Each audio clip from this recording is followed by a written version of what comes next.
Voilà, donc récap de l'épisode 8 du procès pénal de Trump. Alors, d'habitude, vous savez, on commence par raconter la journée et l'avant-procès, le procès, l'après-procès, le traitement sur les médias. Et d'ailleurs, c'est pour ça, l'autre jour, on m'a demandé, j'ai vu passer ça sur Twitter, pourquoi j'appelle ça l'épisode, parce que c'est pas un récap de uniquement ce qui se passe euh, dans la cour, devant la cour de Manhattan, devant le juge Merchant, mais c'est vraiment un récap sur tout ce qui se passe autour de ce procès, comment il est traité par les médias, comment les stratégies de défense, les stratégies de communication de Donald Trump et de ses alliés. Et donc c'est pour ça que c'est une saga, et de toute manière, la manière dont Trump lui-même met en scène le procès, c'est une série Netflix en se plaçant soit dans la peau d'un héros, soit dans la peau d'une victime, avec des personnages, une famille. Hein, il y a Melania, il y a le pourri Merchant, il y a le pourri Bragg, il y a le corrompu, on peut changer les insultes, Biden. Donc il y a tous ces personnages-là. Et donc c'est pour ça que c'est un épisode. Et donc d'habitude on raconte dans cet ordre-là. Là on va un petit peu changer les choses. On va un petit peu changer l'ordre, pas pour juste prendre le plaisir de changer le déroulé de ce compte rendu, de ce récap, mais parce que je veux insister sur la deuxième partie qui est non seulement par rapport à ce qui s'est passé hier, mais avec 8 jours d'audience, 2 semaines de procès, de vous parler des multiples stratégies justement de Donald Trump, parce que je pense que c'est intéressant, surtout ce concept de multiples stratégies, parce que il y en a plusieurs. Et donc on va commencer aujourd'hui, on va ignorer le matin, on va ignorer l'après-midi, on va l'avant, l'après, on va commencer directement par l'audience qui a marqué la fin du témoignage de David Pecker. Donc David Pecker, si vous nous suivez, c'est l'ancien président au sein du groupe American Media Inc., AMI, du magazine tabloïd sous stéroïde The National Enquirer, qui a joué un rôle essentiel. Justement, c'est le cœur du procès, le rôle joué par National Enquirer, de savoir, si on est du côté de l'accusation, que The National Enquirer a joué un rôle actif et volontaire, et en tout cas connu pour de dissimulation de l'information et d'achat d'informations et de fausse facturation, quelque part, pour simplifier tout ça, au profit de la campagne de Donald Trump. Et de l'autre côté, si on est l'avocat de Trump, en fait, National Enquirer n'a fait que son boulot, et tout ça ne sert à rien. On va détailler ça. Donc, il y avait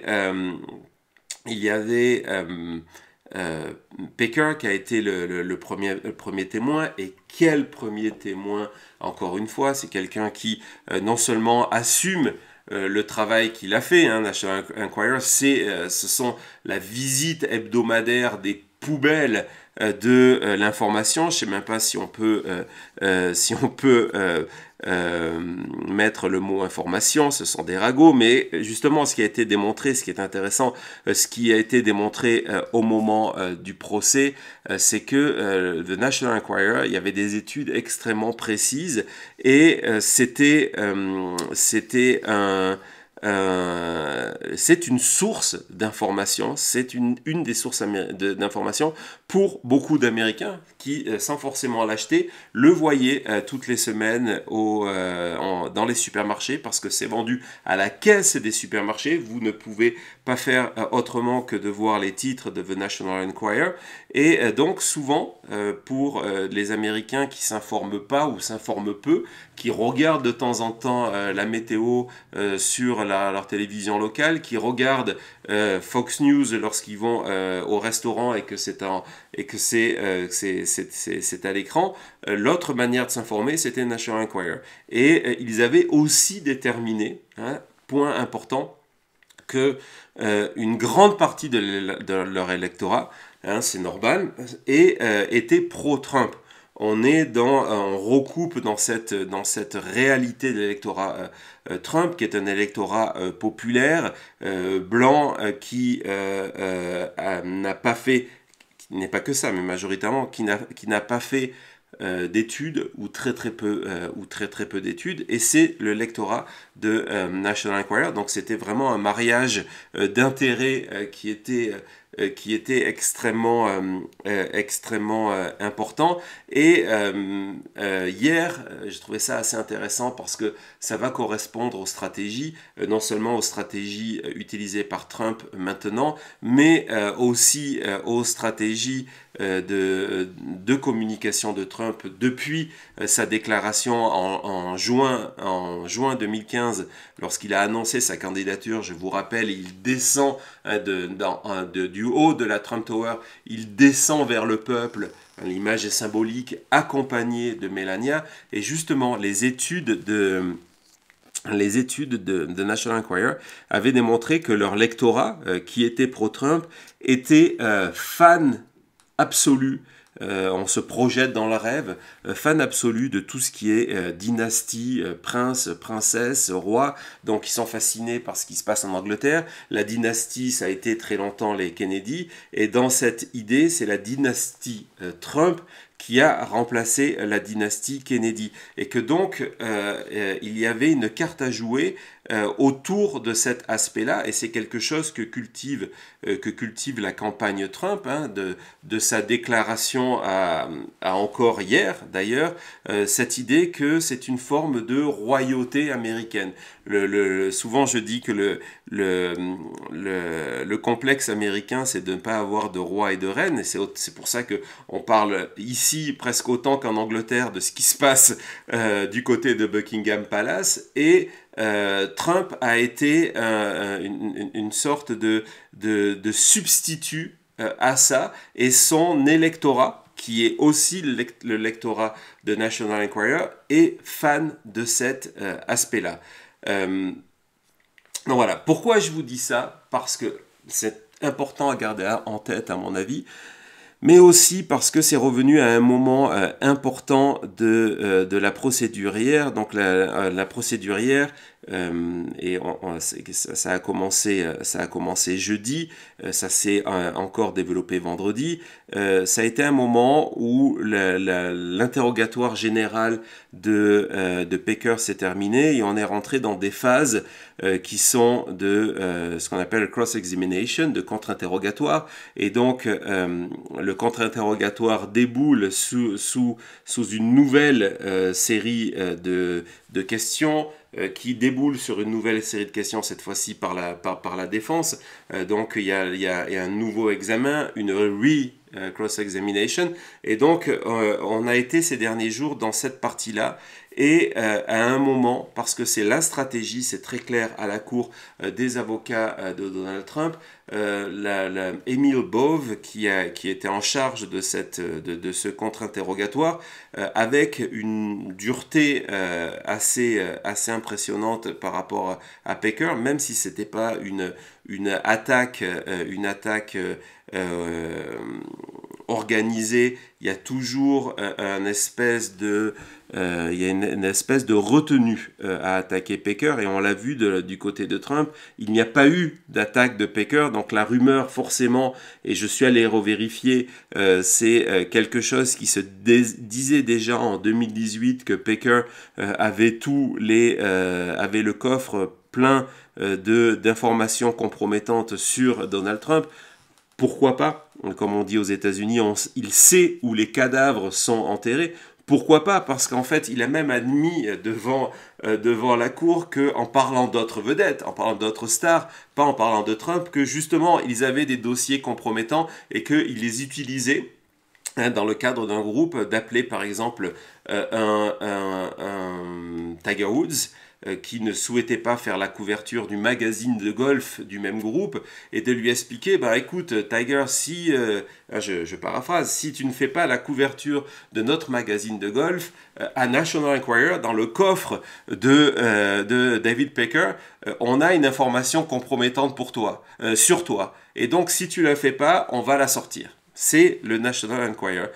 Et c'était Pecker se définit lui-même comme ami de Donald Trump et que Donald Trump était un de ses mentors. Rien que déjà cette relation et le fait que Trump se soit tourné vers le National Enquirer en août 2015 pour aider sa campagne, ça en dit aussi beaucoup sur le personnage. Et donc, Bove, donc il n'y a pas ces attaques contre Pecker. Est-ce que effectivement Trump ne souhaite pas que Pecker indique où les cadavres soient enterrés, parce que ce qu'on a vu hier, c'est que Pecker ne se laisse pas démonter. C'était vraiment un très très très bon témoin pour l'accusation, pour l'équipe du procureur. C'est que même lorsque Bove est venu essayer de le coincer sur ce qui pouvait être des vides de son histoire ou des zones d'ombre de son histoire, Pecker ne s'est pas laissé avoir. Et un des points qui est important, c'est qu'en fait, la stratégie, je vous l'ai expliqué, des avocats de Donald Trump, qui est une stratégie risquée, mais qui peut être payante parce que, encore une fois, comme je l'ai écrit sur Twitter, allez voir le film extraordinaire de Sidney Lumet avec Henry Fonda qui s'appelle 12 hommes en colère, parce que vous allez comprendre ce mécanisme-là qui est très particulier aux États-Unis. S'il y a un des membres du jury des 12 citoyens new-yorkais qui décident de ne pas vouloir condamner Donald Trump, il n'y aura pas de condamnation de Donald Trump. Et donc, la stratégie est d'essayer d'expliquer, dire oui, tout ce que vous nous racontez est vrai, oui, il y a eu tout ça, oui, il y a eu ces rapports entre Donald Trump et Pecker, mais ce n'était pas dans le but d'aider, et d'ailleurs, c'était aussi à votre intérêt d'acheter ces histoires-là. Et donc, Pecker, quand Bove lui dit, ouais, l'histoire, par exemple, de Karen McDougal, la maîtresse de Donald Trump, que vous avez acheté, c'était aussi intéressant pour vous de l'avoir. Et justement, Pecker coince, c'est assez rare, coince l'avocat de Trump en disant, oui, c'était intéressant, mais justement, on l'a pas publié. Alors que si, au lendemain de l'élection de Donald Trump, ou avant l'élection de Donald Trump, on avait publié le fait que on avait les révélations uniques, photos à l'appui de la maîtresse, on parle même pas de Stormy Daniels ici, de la maîtresse de Donald Trump pendant un an, ça aurait été la meilleure vente de l'histoire de National Enquirer. On aurait fait 11 millions, et il dit même devant la cour, on aurait battu notre record de vente. Notre record de vente, c'est lorsque Elvis Presley est mort et que nous avons publié en une les photos du cadavre de Elvis Presley dans son cercueil. Et donc, il estime que ça aurait été plus gros que ça. Donc, l'argument de la défense de Trump en disant « Ouais, mais en fait, ces histoires-là, vous les avez achetées parce que c'était bon pour vous et c'était pour les réutiliser à un moment », bah, il a été balancé en disant bah non, on les a jamais utilisés, et ça aurait été notre intérêt de le faire. On a surpayé, il a comparé, parce que ce qui était assez intéressant, c'est que Pecker avait une mémoire assez importante, donc il a comparé le fait que ces histoires-là ont été surpayées, les 150 000 $ versés à McDougal, parce que c'était fait dans le cadre. Donc il a insisté jusqu'au bout que tout ce qui a été fait n'était ni pour l'intérêt de National Enquirer, qui est un des axes de défense de Trump, ni pour rendre service à Trump par rapport à Melania, ce qui devait être un axe de défense de Donald Trump, et que tout ce qui a été fait, souvent en collaboration avec Cohen, que tout ce qui a été fait, l'a été fait dans un seul cadre, qui a été discuté plusieurs fois, et c'est pour ça qu'il a été invité à la Maison-Blanche. Je pense qu'on avait une photo prise à la Maison-Blanche des deux hommes ensemble. Voilà, il a été invité à la Maison-Blanche par Donald Trump pour le remercier parce que tout ce qu'il a fait, ça a été les derniers mots d'hier. Imaginez l'impact pour le jury, c'est pour la campagne de Donald Trump, c'était pour lui permettre d'arriver à la présidence. Donc par rapport à ça, ça a été une victoire en général cette première semaine de témoignages de l'accusation. Ils ont commencé très fort avec Pecker, qui était là lundi, mardi, jeudi et une grosse partie de vendredi. Les avocats ont été extrêmement limités. Ils se sont fait taper sur les doigts à 2 ou 3 reprises où il y a cette volonté de la part de Emil Bove de par exemple re-raconter des événements qui se sont déroulés en 2015 et 2016 avant l'élection en appelant Donald Trump président Trump. Donc d'essayer de faire comme s'il était président à l'époque, c'est pas très important, mais en tout cas ça a été souligné que c'était un excès de langage et qu'il n'avait pas le droit. Le jury a été vraiment captivé. À mon avis, c'est le mot, c'est ce que racontent tous les journalistes qui étaient dans la salle d'audience, qu'ils suivaient ça comme un match de tennis, en regardant la question, la réponse, la question, la réponse, en prenant des notes. On les a vus en fin de journée, vendredi, moins s'intéresser parce que on est rentré dans ce qu'on appelle une nouvelle phase du procès, qui est une phase intermédiaire avant de revenir sur des témoins de poids. On est dans les témoins techniques. On va en parler tout de suite après. Et donc, dans ces témoins techniques, le deuxième témoin qui est passé, et on recommencera avec lui mardi. Lundi, il n'y a pas d'audience, donc mardi matin, il n'y aura pas de récap. Le prochain récap du procès pénal de Donald Trump, c'est donc du coup mercredi prochain à 8h, 8h heure française, 8h du matin. Et donc, il y a un banquier qui est venu, qui est le banquier de Michael Cohen, et pour faire des explications d'ouverture de compte, de transfert d'argent, etc. Et donc on a vu tout de suite que fin de semaine, vendredi, 4h de l'après-midi, les jurys étaient beaucoup moins intéressés par ces discussions techniques, mais elles sont nécessaires, et dans le cadre de cette venue de témoins techniques, il y a eu l'assistante de Donald Trump qui a travaillé pour lui des années 90 à 2021. On en parle tout de suite après ça.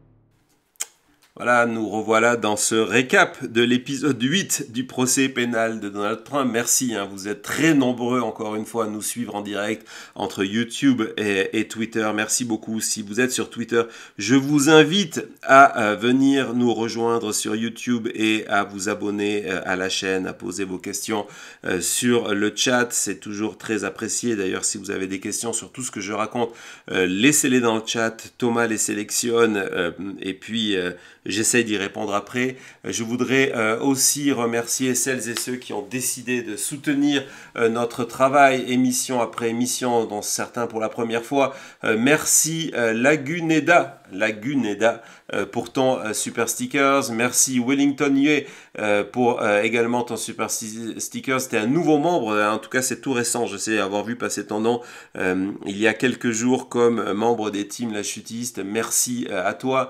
Merci Marie, également une habituée. Merci pour ton soutien continu. Et merci Brian pour ton deuxième, c'est ça? Pour ton premier. Ah, c'est la première fois. Pour ton premier super sticker. Ah ben c'est vraiment formidable. C'est bien, c'est évidemment, c'est énorme de voir des habitués qui sont là émission et après émission à nous apporter leur soutien, mais de voir qu'il y a des nouvelles personnes qui viennent, qui apprécient ce qu'ils voient, qui apprécient ce qu'ils entendent, qui apprécient le sérieux de nos émissions, les documents, les photos, et qui apprécient notre indépendance aussi et décident de nous soutenir pour la première fois. Merci Brian. Ouellet, c'est un nom du du Québec, ça. Donc merci, merci le Québec, merci d'être toujours là à mes côtés, le Québec depuis très longtemps.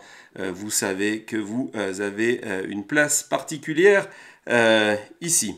Voilà, donc on retourne dans cette partie des témoins techniques une fois que Pecker a terminé, en sachant que de toute manière on arrivait vers la fin de la semaine, on arrivait vers la fin d'audience, c'était vendredi après-midi. Ça aurait été une erreur stratégique grave de la part du procureur de faire venir des témoins importants à ce moment-là qui vont rester plusieurs jours comme Pecker parce que résultat ils auraient juste commencé leur déclaration vendredi, samedi pas d'audience, dimanche pas d'audience, lundi qui arrive exceptionnellement pas d'audience, et donc quand ils seraient revenus mardi, il y aurait eu 3 jours qui auraient passé où ils n'auraient pas été forcément en se souvenant des choses qui auraient été racontées vendredi, puis ça aurait permis à la défense Trump de préparer sa réponse. Donc il fallait ces témoins tampons et ces témoins techniques, et donc il y a eu pour 15 minutes seulement, mais je vais vous expliquer pourquoi, Ronna Graff. Ronna Graff, c'est extrêmement important. Elle a été convoquée par le procureur. Ronna Graff, depuis les années 90 jusqu'en 2021, c'est une employée de la Trump Org, qui était ce qu'on appelle the executive assistant, donc c'était la secrétaire en chef de Donald Trump. Son bureau était juste à côté de celui de Donald Trump, et elle a donc vécu tout ça. Et elle est venue témoigner. Et les 2 premières questions ont été les plus importantes pour comprendre pourquoi elle est restée que 15 minutes et pourquoi le procureur lui a posé que quelques questions, et je vais vous expliquer pourquoi il a quand même fait. La première chose qu'elle a dit, c'était qu'elle était venue parce qu'elle a reçu une convocation officielle. Une convocation officielle, sinon elle ne serait pas venue. Elle est aujourd'hui encore, elle a reprécisé à la fin, il y a eu des échanges de sourires entre elle et Trump, elle continue à l'admirer complètement. Lorsque elle est partie, il y a eu un moment de flottement où Trump l'a presque pris dans les bras, et il y a vraiment eu ce moment de flottement au niveau du tribunal. Et donc, elle a précisé qu'elle était venue parce qu'elle était obligée de venir, sous-entendu, je ne veux pas témoigner contre Donald Trump. Et deuxième point, et c'était très bien de la part du procureur de lui poser cette deuxième question, il lui a dit qui paie vos avocats? Et sous serment, elle a été obligée de reconnaître, de toute façon c'était un fait connu, parce que la convocation est passée par ses avocats, que c'est la Trump Org qui paye ses avocats. Donc c'est Trump qui paye les avocats. C'est une stratégie commune à plusieurs procès de Donald Trump, aux auditions sur le 6 janvier. C'est une stratégie qui avait été mise en place dans les années 50-60 par la mafia, de payer les avocats des témoins pour s'assurer que les témoins restent dans les bandes et ne traversent pas la ligne rouge. Je sais, c'est choquant, mais c'est autorisé. Et donc, c'était le cas de Ronna Graff. Alors, vous allez me dire, pourquoi faire venir quelqu'un à la barre pour témoigner alors qu'on sait qu'elle est sous influence Trump? Pourquoi utiliser ce temps-là? Parce que justement, la beauté de la construction de la démonstration que veut essayer de mettre sur place l'équipe du procureur passe par des confirmations techniques. Et donc, l'idée était de faire confirmer des choses qui peuvent paraître, vues de l'extérieur, qui ne vont même pas, pour ceux qui suivent les différents comptes rendus, live tweets de l'audience, des petits points qui ne vont même pas apparaître dans un live tweet, mais qui sont extrêmement importants. Par exemple, on lui a fait confirmer, on peut se dire, c'est pas forcément important, que Donald Trump n'avait pas d'adresse email il n'avait pas d'email, il n'utilisait jamais son email et que tous les emails passaient par elle. Donc elle raconte ça, c'est son travail d'assistante, de secrétaire. Et pourquoi c'est important? Parce que c'est cette ligne-là, dite sous serment par un témoin payé, témoin coaché, préparé par des avocats payés par Donald Trump, va être utilisée par le procureur lorsque il va y avoir un Michael Cohen ou lorsqu'il va y avoir les arguments de fin de procès pour dire non, il n'y a pas de preuve écrite de Donald Trump.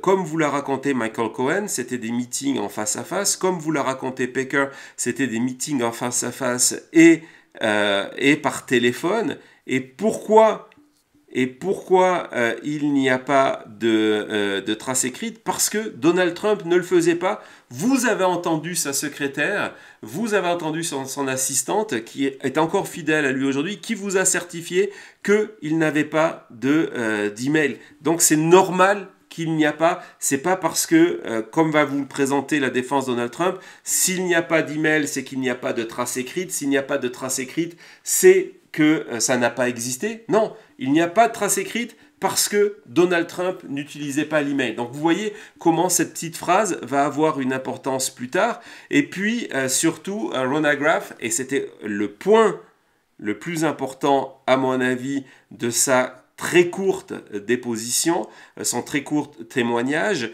était en charge, évidemment, comme n'importe quelle assistante, des contacts, donc de l'agenda et du carnet de contacts de Donald Trump.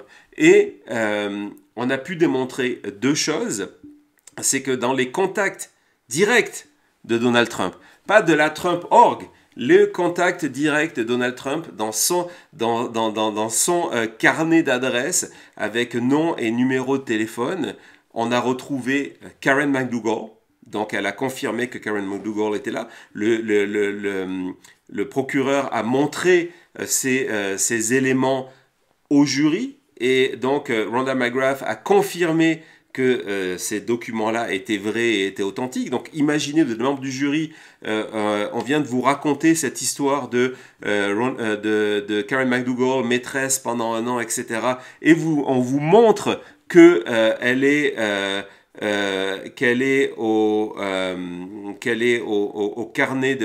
dans le carnet d'adresse de Donald Trump. Et puis, deuxième point important, on découvre hier que Stormy Daniels, sous le nom de Stormy, tout court, figure aussi dans le carnet de contact de Donald Trump. Carnet personnel avec ses amis où il y a les numéros de téléphone d'autres géants des affaires, des élus politiques, sa famille, il y a Stormy Daniels dedans, sous le nom de Stormy. Voilà, du côté de la défense, on a essayé de prétendre que c'était parce que Stormy Daniels avait été considérée pour participer à The Apprentice, à l'édition Célébrité The Celebrity Apprentice, donc l'édition des stars de The Apprentice. D'ailleurs, ce qui est intéressant aussi, c'est que McGrath a confirmé avoir vu au moins une fois Stormy Daniels à la Trump Tower. Pourquoi c'est intéressant? Parce que officiellement, Donald Trump a toujours nié sa relation avec Stormy Daniels en expliquant qu'il n'avait pas eu de relation sexuelle et qu'il ne la connaissait pas vraiment. Et donc, il ne la connaît pas vraiment, mais elle est dans son numéro, dans son agenda. Et cette idée de dire que c'est normal que Karen McDougal soit dans son agenda, c'est normal que Stormy soit considérée pour une émission sur des célébrités, quelques heures plus tôt, et encore une fois, grâce à une question de l'équipe du procureur, elle a été, grâce à une question de procureur et une réponse à une attaque de Emil Bov, donc une réponse de Pecker, tout ça a été balancé parce que Pecker a démontré que non, en 2015-2016, Karen McDougal n'a jamais été une célébrité. Donc ce paiement de 150 000 sous excuse d'aller faire des articles qui ont été en fait écrits par un journaliste n'est absolument pas justifié. Ce n'est pas une star, ce n'est pas que quelqu'un que le public connaît. Et pareil, l'argument de dire ah mais peut-être qu'elle est dans le carnet d'adresses parce que on voulait l'utiliser pour The Celebrity Apprentice. Stormy Daniels n'était pas une célébrité. Ce qui l'a rendu célèbre au-delà du cadre de l'industrie porno, ce qui l'a rendu célèbre, c'est l'affaire Trump. C'est là où son nom est rentré dans le mainstream. Donc l'excuse de dire c'est pour la faire venir dans une émission qui passe à 20h en prime time sur une des chaînes familiales de la télévision américaine, c'est n'importe quoi. Et donc c'est pour ça que le procureur a fait venir Rona Graff pendant 15 minutes, malgré tout ce que je vous ai dit avant, pour confirmer que s'il n'y a pas de trace écrite, c'est normal, Trump n'utilisait pas les emails, pour confirmer aussi, autre point, que Trump était extrêmement vigilant quand il fallait signer des chèques. Vous verrez, ça va être extrêmement important plus tard, hein, que c'était quelqu'un qui gérait sa comptabilité qui était assez, le terme était frugal, assez radin en fait, et qu'il vérifiait tout, qu'il était dans une espèce de paranoïa de se faire arnaquer en permanence, que les chèques qu'on lui faisait signer, c'était pour lui voler son argent, et donc il vérifiait tout. Ça va être important parce que la ligne de défense de Trump va être de dire qu'il a signé ces fameux chèques pour payer Michael Cohen sans savoir de quoi il retournait. Et donc c'est sur ces points techniques, plus le fait que Karen McDougal et Stormy Daniels étaient à l'agenda de Trump, qu'elle est venue. Voilà, donc ça, c'est ce qui s'est passé vendredi. Si on doit faire le bilan de cette semaine de témoignages, c'est un démarrage très très fort de la part de l'équipe du procureur. On voit maintenant, comme je vous l'ai dit, la stratégie de la défense. On verra s'ils arrivent à imposer comme ça cette idée que oui, tout ça est vrai, mais pas dans le cadre que vous voulez nous vendre. C'est vraiment ce qui va essayer d'être démontré dans les prochains jours et les prochaines semaines, mais en tout cas, démarrage extrêmement solide. Donald Trump est en grosse difficulté du côté de Manhattan. Donc voilà, donc je vous ai parlé de l'intérieur, on fait une pause et puis on va, pour terminer ce recap, voir quelques vidéos qui vont vous éclairer sur la stratégie de Donald Trump, sur les stratégies de Donald Trump. À tout de suite.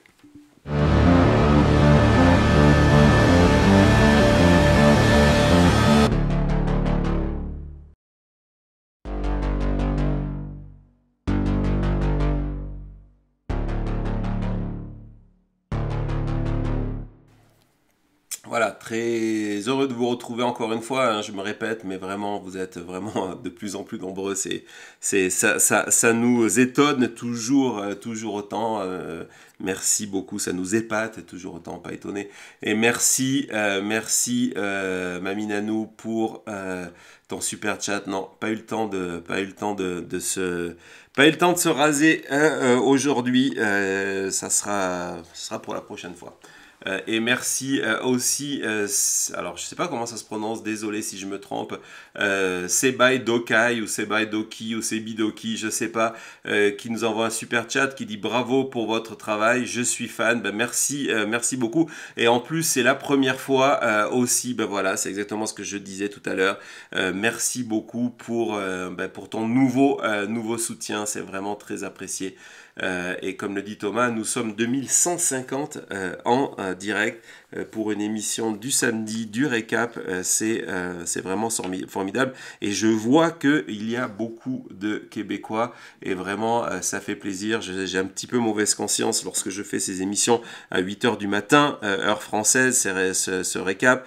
C'est sympa de voir que certains Québécois viennent quand même nous rejoindre alors qu'il est 2h du matin chez vous. Et là de se dire non ben voilà, le samedi en étant en direct à midi du moins à midi, il est midi ici, mais en direct à 11h de Las Vegas, 14h heure de Montréal et 20h 20h du côté français, ça permet aux Québécois d'être avec nous aujourd'hui, donc vraiment ravi de ça. Merci Lionel, prof d'école, peut-être le plus beau métier du monde. En tout cas, voilà, merci beaucoup. Et donc on va parler de stratégie ici au pluriel, parce que entre ce qui s'est passé hier et ce qui s'est passé cette semaine,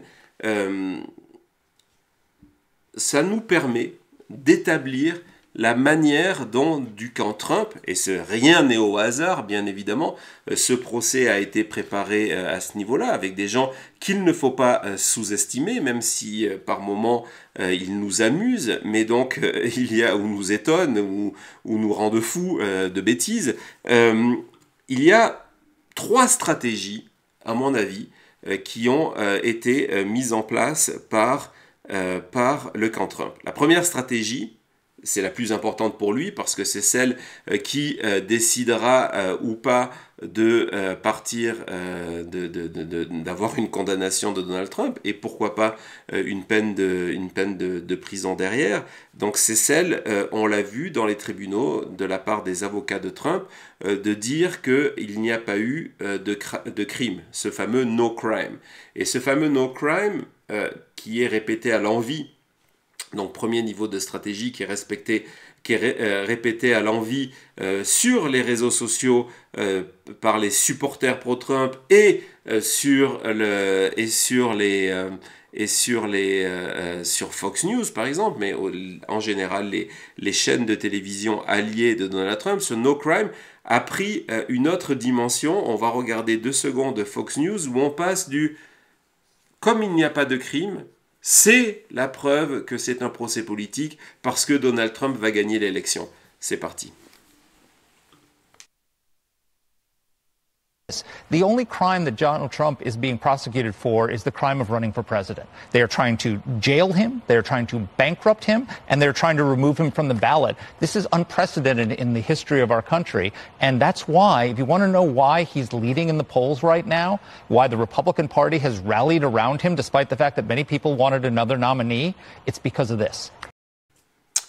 Donc voilà, donc la stratégie de ce pas de crime qui est utilisé au tribunal devient pas de crime parce que en fait c'est une cabale politique. Je vous expliquais pourquoi c'est pas le cas. Et puis sur la notion que tout ça aide Donald Trump, c'est quelque chose dont on va parler le 3 mai. Peut-être je le ferai avant. J'ai tout un dossier de près à ce sujet-là que peut-être nous évoquerons avant le 3 mai. Mais dans tous les cas c'est faux. Et en tout cas, voilà. Donc ça, c'est cette première stratégie. Et autour du procès, cette stratégie du no crime, donc c'est pas un crime, c'est une affaire politique. Et de toute manière, parce que dans la réalité, on prépare déjà le public à la défaite, et c'est quelque chose que vous avez connu en 2000 avec cette idée du plan où chaque défaite devant les tribunaux, rappelez-vous, de novembre 2020 à janvier 2021, il y en a eu 65, cette idée que chaque défaite en fait était une victoire pour aller en appel, et en appel on allait gagner. Et donc on utilise cette stratégie autour de pas de crime politique. On va perdre le procès, mais vous inquiétez pas, on va gagner en appel. Et pour défendre cette idée qu'on va gagner en appel, parce que les tribunaux sont les tribunaux actuels, les juges actuels, ce sont des espèces de sauvages qui veulent descendre Donald Trump, c'est notre amie Alina Habba. Si vous avez l'emoji Alina Habba, c'est le moment de l'utiliser. Il n'y a qu'un moment Alina Habba dans cette émission aujourd'hui. Donc c'est Alina Habba qui vient le présenter sur les plateaux en disant « Ne vous inquiétez pas, on va perdre, mais on va gagner en appel. » Et évidemment, elle va mentir sur pourquoi elle va gagner en appel. On regarde ça tout de suite. But do you think at this point that even if Alvin Bragg were to get a conviction, that there's enough material that this could be overturned on appeal? 100%. And if you have any doubt about it, I've seen the vitriol happen happen in the lower courts. I've seen it happen with the Attorney General case, and look what happened there. We had a $475 million insane judgment. We went to the appellate division. They lowered that immediately, and they'll look at the facts and look at the record. We have unfair records, and I want to be clear, that was my point. We have judges not allowing evidence that should be admitted. We have rulings that are not necessarily press-related or worthy rulings, but they affect our cases. We can't bring in evidence that most people would be allowed to bring in. Now, all of those decisions, all of those transcripts are examined closely by the appellate division. And that's what I've always said. These are long game trials. They're not necessarily trials that will win when we have AGs and DAs going to the Biden administration and coordinating with the top. But I do believe there is some justice at the appellate division, at the higher courts, as we heard yesterday in the Supreme Court, that will hold true to the Constitution and the laws and apply laws to fact, like we're supposed to do. Donc voilà, Alina Habba qui est devenue, qui est impliquée un petit peu moins dans les affaires de Donald Trump. Ce n'est pas une des avocates de ce procès-là. Il n'a pas fait cette erreur deux fois. Elle lui a coûté extrêmement cher sur d'autres procès. Là, cette fois-ci, il joue une peine de prison. Donc, Alina Habba est à l'extérieur. Et à l'extérieur, elle est devenue cette espèce de porte-parole. Et elle est quasiment tous les jours dans les médias Newsmax, OAN et Fox News à défendre Donald Trump et à mentir les yeux droits dans la caméra. Bon, son maquillage évolue selon les jours, on va pas en parler plus. Allez voir le récap de l'épisode 7, vous verrez ça. Et donc, elle prépare vraiment le public, c'est-à-dire déjà Fox News introduit, parce que c'est au bout d'une semaine, ils ont vu comment ça se passait, ils ont vu la force du témoignage de Pecker, ils ont vu que chaque information de Pecker est confirmée par une tonne de documents, parce que c'est aussi ça l'enseignement de cette semaine d'audience, c'est que il y a une tonne de documents, de preuves, de contrats, d'emails, de SMS qui vont dans ce sens-là, et donc on prépare déjà le public le public fan de Trump à la défaite et donc aux appels. Question de Fox, Alina Habba dit oui, non, mais de toute façon c'est une partie à long terme. On va peut-être perdre ces procès-là, mais on va gagner après. Et juste pour clarifier la chose, parce que j'ai vu que certains experts français francophones avaient repris cet argument, de dire regardez la preuve que les juges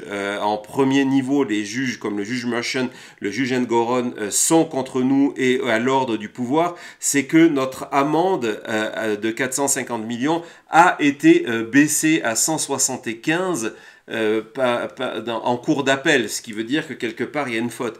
Ce n'est pas l'amende qui a été baissée, hein, je le répète parce que je le vois passer souvent, ce n'est pas l'amende qui a été, c'est le montant qu'on demandait en garantie à Donald Trump pour faire appel. L'amende n'a pas changé jusqu'à preuve du contraire, elle changera peut-être par rapport à la cour d'appel. Je pense que du côté de Trump, on doit être très heureux et très confiant du coup de voir la décision il y a 2 jours, on en reparlera de cette cour supérieure de New York, l'équivalent de la cour suprême de New York, qui a décidé de annuler la condamnation de Harvey Weinstein. Ça peut avoir en théorie des rapports avec ce qui est en train de se passer. Ils vont utiliser la même carte pour faire annuler. Donc effectivement, il va y avoir des appels, mais dans la réalité, tout ça, cette idée de dire on va perdre aujourd'hui et on va gagner demain, c'est de la stratégie de communication. Donc on a vu le no crime parce que crime politique et parce que de toute manière on va gagner un appel, premier axe de communication.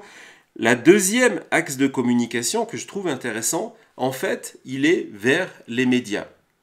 Il est vers les médias et tous les jours, on a le droit, de la part de Donald Trump, à une stratégie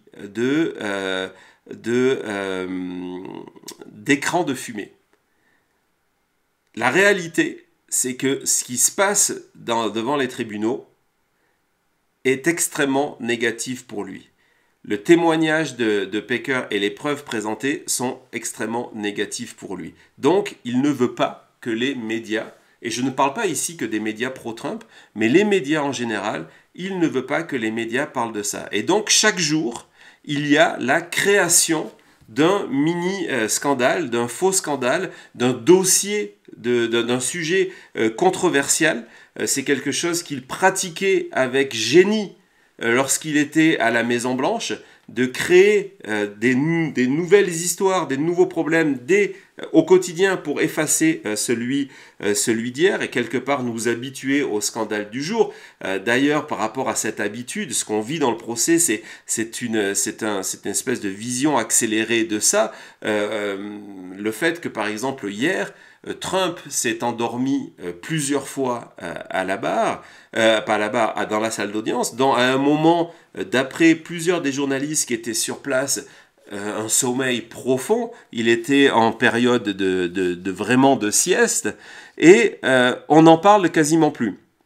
Alors je diffère, je ne sais pas si vous avez vu ce que disait Jon Stewart en disant « Arrêtez de parler de ça, c'est pas important ». Non, c'est important. Parce que il fait de la présidence un choix entre lui dynamique et un concurrent Joe Biden qui ne l'est pas, qu'il a surnommé Sleepy Joe. Dans tous les cas, le président, maintenant qu'on est avec deux candidats, un de 77, l'autre de 81 ans, dans tous les cas, il faut espérer que le président qui va être en place aura la vigueur pour tenir les 4 prochaines années. Et le fait que Trump s'endort tous les jours, y compris profondément hier, démontre qu'il n'a plus cette qualité-là. Et on n'en parle plus, parce que c'était le sujet de la semaine dernière. On en a parlé une fois, 2 fois, 3 fois. On s'est habitué à ce qui est pas normal. Et donc, parenthèse, il y a cette stratégie de créer une diversion tous les jours dont les médias vont s'emparer parce qu'elle est croustillante, elle est sexy, elle fait réagir, elle fait de l'engagement, elle crée du buzz, elle crée du clic, elle crée du retweet et qui, dans la réalité, empêche de parler du cœur du procès et du coup du témoignage de Packer. Donc avant-hier, on a eu son retour. Ce n'était pas son accident. Le fait qu'il a mentionné Charlottesville, donc les manifestations de l'extrême, de l'ultra-droite américaine, en expliquant que c'était pas grand-chose. Et hier, il y a eu tous ces échanges autour de ce que j'ai appelé le duel à hockey choral, le fait qu'il provoquait Joe Biden à venir faire un duel immédiat. Donc voilà, on va vous montrer comment ça a été joué. Breaking news, Trump, donc c'est Truth Social, c'est la notification de Trump, Trump qui challenge Biden à venir débattre avec lui ce soir dans les couloirs. Je t'attends à la récré dans les couloirs de la cour de justice. Là-dessus, il a fait un message dans le même sens en disant qu'il était prêt immédiatement de venir en disant I will wait around et que anywhere, anytime, anyplace. Et du coup, les médias américains, hier, lorsqu'il a fallu parler de la journée de vendredi, ils ont débuté sur ça.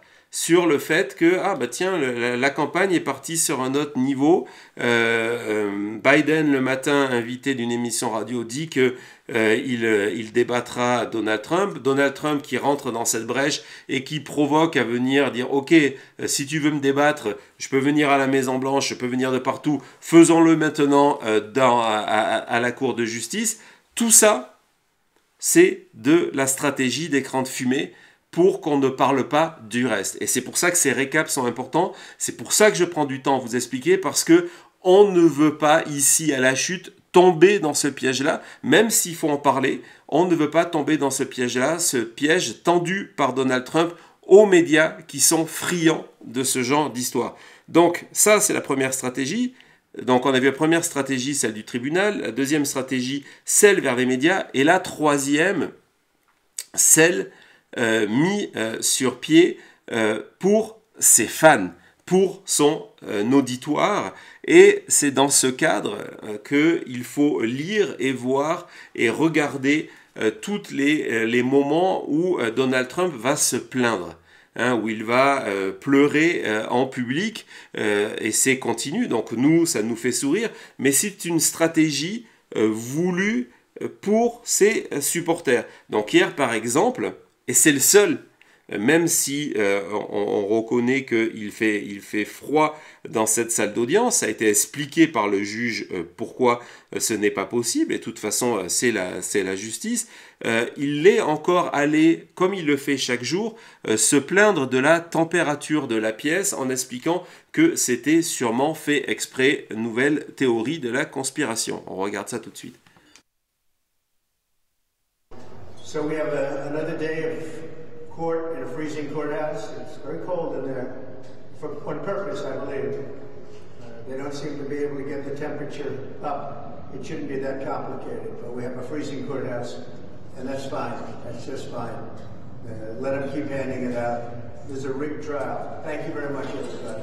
Thank you. You're not going to jail, Mr. Jones. You think the keep getting cold to make you uncomfortable? Alors, cette idée de stratégie de la victimisation, c'est quelque chose qui est lié au milieu, au mouvement populaire et à l'extrême droite en général, de se victimiser tout le temps. Ça permet un transfert parce que très souvent l'électorat de ces partis-là a le sentiment d'être mis de côté et le sentiment d'être une victime des changements de la société. Donc, par proxy, on entend cette victimisation, et parce que cette victimisation permet aussi après de créer un culte de la personnalité, parce qu'à chaque fois que Trump se plaint de quelque chose, la chambre d'écho derrière, et en parlant de Fox News, soyons clairs, va rajouter une couche sur le fait qu'il est en train de subir une épreuve terrible. Hier, vous savez, chaque jour, il y avait un mot-clé dans un élément de langage dans Fox News pour le défendre.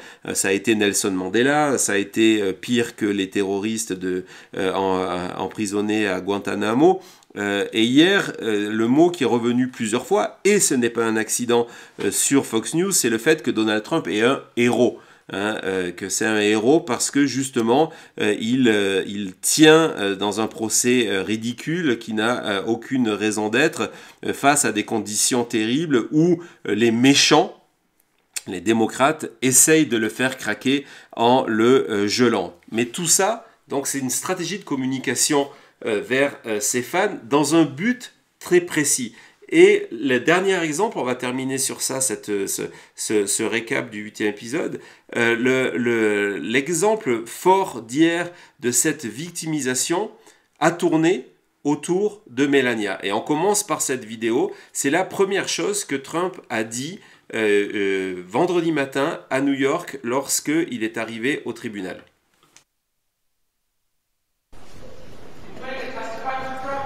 Thank you very much, everybody. Appreciate it. I want to start by wishing my wife, Melania, a very happy birthday. It'd be nice to be with her, but I'm in a courthouse for a rigged trial. It's a rigged trial. Terrible. But we're doing very well in this rigged trial. Everybody knows it. Yes. Voilà. À chaque fois que Trump, avant de rentrer dans pourquoi Melania et l'anniversaire, à chaque fois que Trump dit tout le monde le sait qu'on fait très très bien, c'est il faut lire exactement le contraire. Sa stratégie de tout le monde dit, tout le monde le sait, c'est lorsque justement tout le monde dit exactement le contraire. Et donc hier, il y a cette utilisation du fait que c'est l'anniversaire de Melania et pauvre Donald Trump est obligé d'être au procès.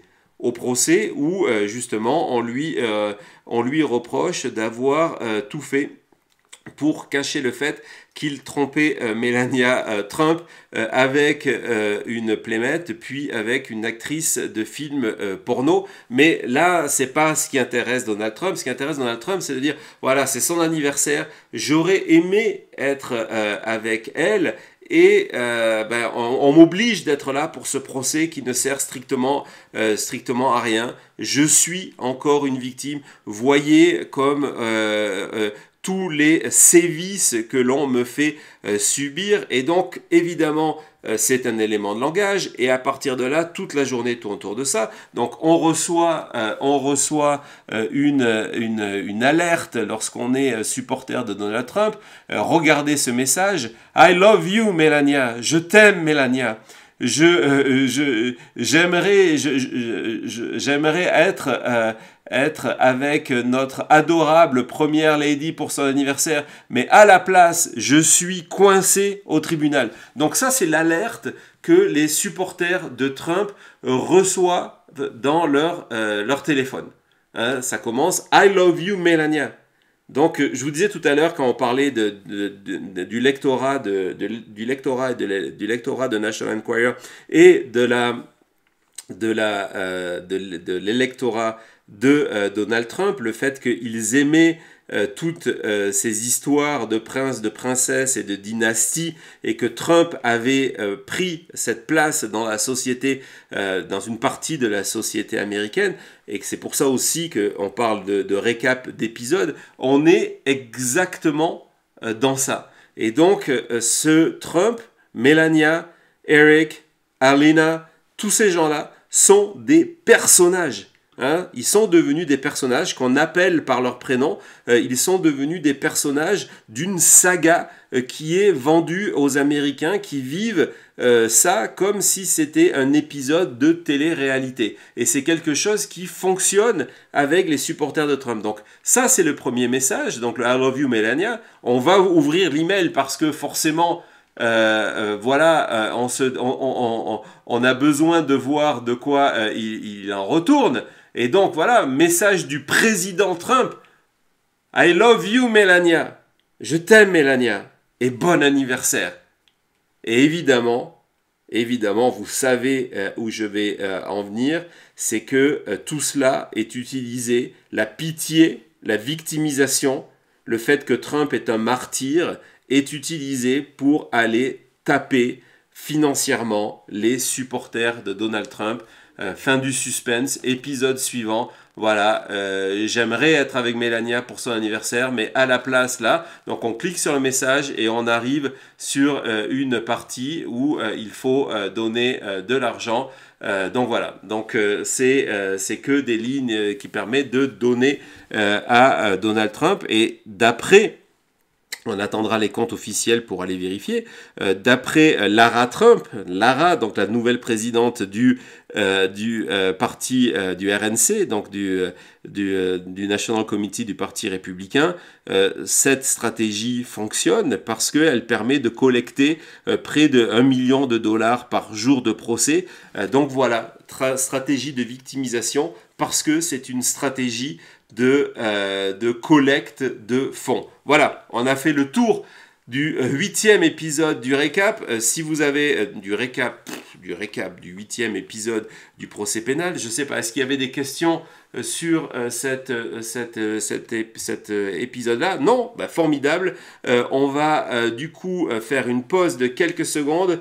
Je n'ai plus rien dans ma tasse. On va en faire une pause de quelques secondes. Et on se retrouve pour la deuxième partie de l'émission consacrée aux nouvelles affaires Trump. A tout de suite, c'est la chute.